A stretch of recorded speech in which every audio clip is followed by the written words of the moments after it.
Hey everybody, Mark here from 8 Minute Axe. So here's the deal. I had this great idea. I was going to buy the cheapest electric guitar on Amazon, which I did, and then I was going to go Monterey on it. Now I was going to let you decide whether I should Monterey it Pete Townshend style or Monterey it Hendrix style. For those of you that don't know what I'm talking about, in June 1967, the Monterey Pop Festival in California became really the first major rock and roll festival.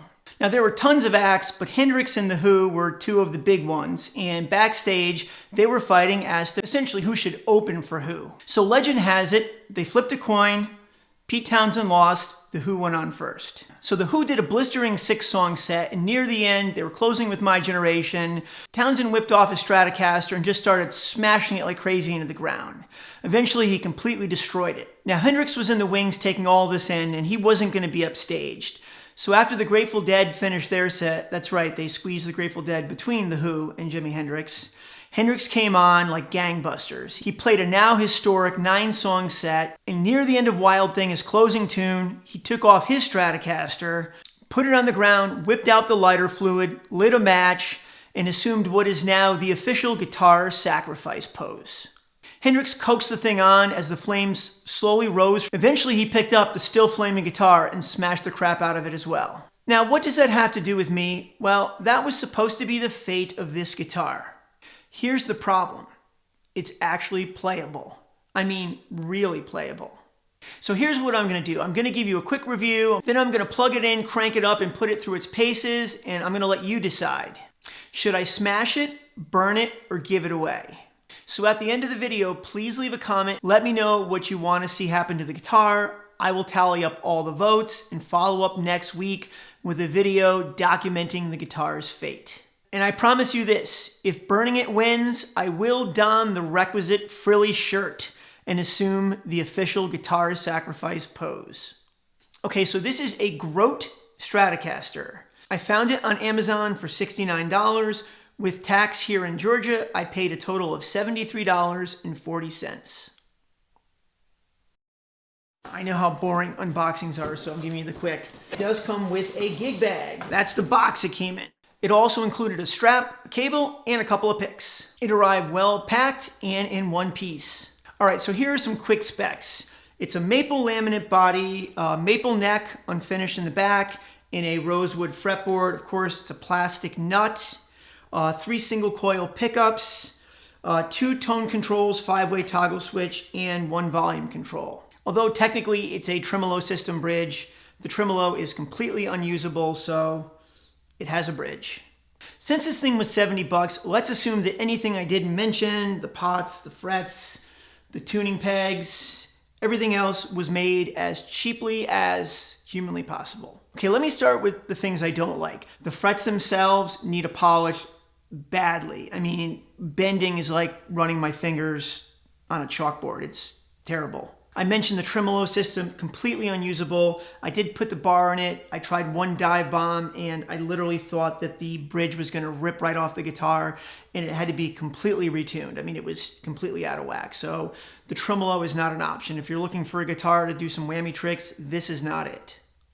The tuners slip a little, although when I came down to play it this morning, it was still in tune from last night, so that's a positive. The guitar came with pretty high action. You know, I loosened the strings, cranked the truss rod a couple times, got the neck a little straighter. It seems to have held well, and the action is much lower. It's much more playable now. I needed to adjust the saddles a little bit. The intonation was slightly out on the 2nd and 3rd string, but again, just a couple of quick fixes, and everything is in playable condition. Things I like about it. Well, let's start with the fact that it was friggin' $73 and the thing plays well. And I really wanted to burn this thing.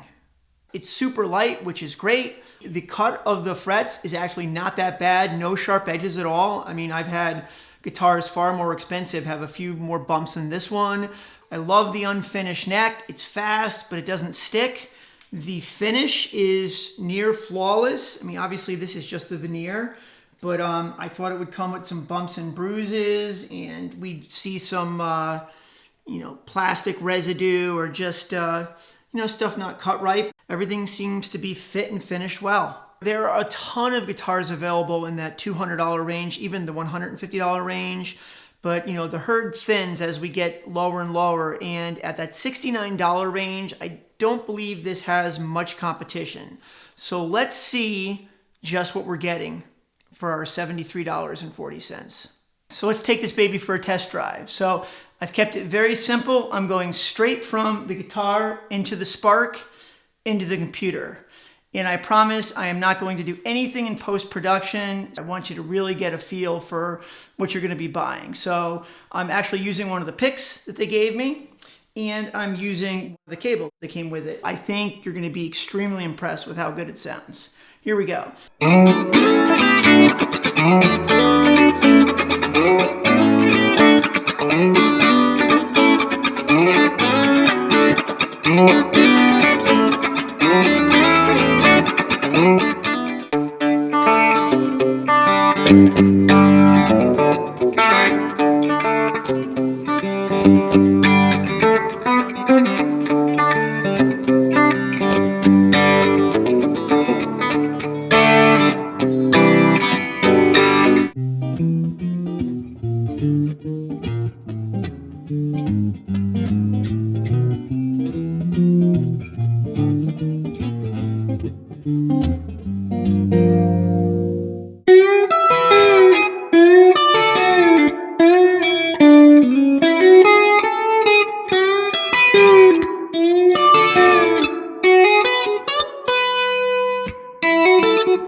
So what do you think? Not bad for $73. My first electric guitar was a used Japanese Telstar. I believe my dad paid $45 for it. Now, when I first got it, I thought it was the greatest thing in the world, but it didn't take long for me to realize that it was a complete piece of crap. Only one of the two pickups worked, the tuning pegs rattled, you couldn't bend above the 10th fret or the note would just totally choke out right away. And that was just a terrible guitar, and I would have killed for a guitar that played as well as this one does. You know, I read a few comments like, yeah, but for $129 you can get a Epiphone Les Paul, but $129 is not $70. People that are looking for $70 guitars probably don't have an extra $59 to spend. That's why when I played, I used the pick, the strings, and the cable that came with the guitar. I don't want to assume that you're going to spend any more money other than obviously having to get some form of amplification. I think this is a fantastic beginner guitar, and it's a steal at 73 bucks. I don't think it poses any limitations to someone in their first or second year of playing. Hell, with a good fret polish, new strings, and a new set of tuners, I would have no problem playing this at a gig. Do I smash it, burn it, or do I give it away? Please don't forget to leave a comment and let me know. Also, if you haven't already, please take a moment, subscribe to the channel, and don't forget to ring that bell to get notified when I upload new videos. I'll be back next week with the results video. For now, have a great day, take care, and I'll see you in the next video.